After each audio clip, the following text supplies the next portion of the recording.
ছোট ভাই সকালবেলা কিছুই খেতে চায় না, তারপরেও তাকে সকালবেলা কি খাইয়ে ক্লাসে পাঠালাম এবং আমি কি খেলাম সে এখান থেকে জাহাঙ্গীরনগর ইউনিভার্সিটির ক্যাম্পাসের ভেতর দিয়ে তার ইউনিভার্সিটি মানে ঢাকা ইউনিভার্সিটির বাস ধরার জন্য সেই বাসের স্টপেজে কিভাবে যায় সব কিছু শেয়ার করব আজকের ভিডিওতে আপনাদের সাথে। তাই আপনাদের অনুমতি নিয়ে শুরু করছি আজকের ভিডিওটি। আসসালামু আলাইকুম and hello everyone, good morning to all of you. এখন বাজে সকাল 7টা। ছোটো ভাইয়ের বাস ছাড়বে সকাল 8টার দিকে। তো আজকে ঘুম থেকে উঠতে উঠতে একটু লেট হয়ে গিয়েছে, তাই ঝটপট ছোটো ভাইয়ের নাস্তাটা আমি রেডি করে দিচ্ছি।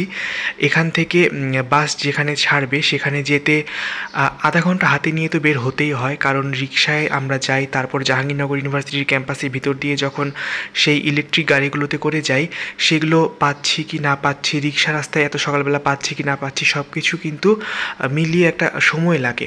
তো যদি রিক্সা পাই, গাড়িগুলো পেয়ে যাই, তাহলে তো সময় মানে 20 মিনিটের মধ্যেও চলে যাওয়া যায় বা 15 মিনিটেও চলে যাওয়া যায়। কিন্তু যদি না পাওয়া যায় সেক্ষেত্রে কিন্তু 40 মিনিটেও যাওয়া পসিবল হয় না পায়ে হেঁটে। তো যাই হোক, দেখতে পারছেন এই যে সকালবেলা ছোটো ভাই কিছুই খেতে চায় না, তারপরেও জোর করে তাকে এখানে 1 গ্লাস চকলেট স্মুদি বানিয়ে দিলাম। এখান থেকে ব্রেড গরম করে তার উপর একটা ডিম পোস্ট দিয়ে দিয়েছি, একটা কলা দিয়ে দিয়েছি, আর ব্রেড আর ডিম পোস্টটা খাওয়ার জন্য এখান থেকে সস দিয়ে দিয়েছি। ছোটো ভাইকে এখন তার নাস্তাটা দিয়ে দেবো, ভাবলাম তার আগে আপনাদের সঙ্গে শেয়ার করে ফেলি। আর আজকের ভিডিওতে কিন্তু আপনাদের সঙ্গে শেয়ার করব ছোটো ভাই এখান থেকে কিভাবে তার বাসের সেই স্টপেজে যায়।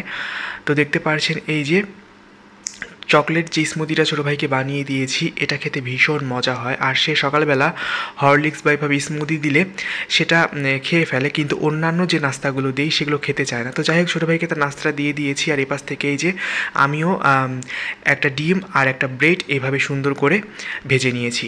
তো দু ভাই নাস্তা খেয়ে এরপর বেরিয়ে পড়েছিলাম। রাস্তায় বের হওয়ার সাথে সাথে আজকে আল্লাহর রহমতে আলহামদুলিল্লাহ রিক্সাও পেয়ে গিয়েছিলাম। তো রিক্সায় করে তারপরে জাহাঙ্গীরনগর ইউনিভার্সিটির ক্যাম্পাসে এসে সেখান থেকে এই ইলেকট্রিক গাড়িগুলোতে চেপে জাহাঙ্গীরনগর ইউনিভার্সিটির ক্যাম্পাসের ভেতর দিয়ে আমরা চলে যাচ্ছি ঢাকা ইউনিভার্সিটির বাস যেখান থেকে ছাড়বে সেই স্টপেজে। সকালবেলা আসলে খুব সুন্দর লাগে এখানকার পরিবেশটা, তাই ছোটো ভাইকে তার বাসে উঠিয়ে দেবার পর আমি আধা ঘন্টার মতন হাঁটাহাঁটি করি এই জায়গাটাতে। আর ছোটো ভাইকে সেজন্যই আমি গাড়িতে উঠিয়ে দিতে আসি। সে চাইলে একাও যেতে পারে, কিন্তু আমার আসার মেইন রিজনটা হলো তাকে বাসে উঠিয়ে দেবার পর আমি একটু মর্নিং ওয়াক করব, এই আর কি। তো দেখতে পারছেন এই যে চলে এসেছি আমরা একদম কাছাকাছি। তো ঠিক আছে বন্ধুরা, এখনকার মতো ক্যামেরাটা অফ করছি, তারপর ছোটো ভাই বাসে উঠুক, তারপর আপনাদের সঙ্গে যদি পারি শেয়ার করব। ছোটো ভাই বাসে উঠে পড়েছে, একটু ক্যামেরাটা জুম করে দেখাচ্ছে, এই যে দেখতে পারছেন তার বাসে সে চলে যাচ্ছে দোতলা সেই বাসটায় করে। ক্যামেরাটা জুম করেছি তো কতখানি বুঝতে পারছেন আমি জানি না। তো যাই হোক, তাড়াহুড়ো ছিল তাই যতটুকু পেরেছি তারই মধ্যে আপনাদের সঙ্গে শেয়ার করার চেষ্টা করেছি। তো বন্ধুরা, আজকের ভিডিওটি আমি এতটুকুই রাখছি, দেখা হচ্ছে নেক্সট ভিডিওতে। ভালো লাগলে চ্যানেলটি সাবস্ক্রাইব করে বেল আইকনটিতে ক্লিক করতে ভুলবেন না। আজকের মতো তাহলে আল্লাহ হাফেজ, আসসালামু আলাইকুম, ভালো থাকবেন সবাই।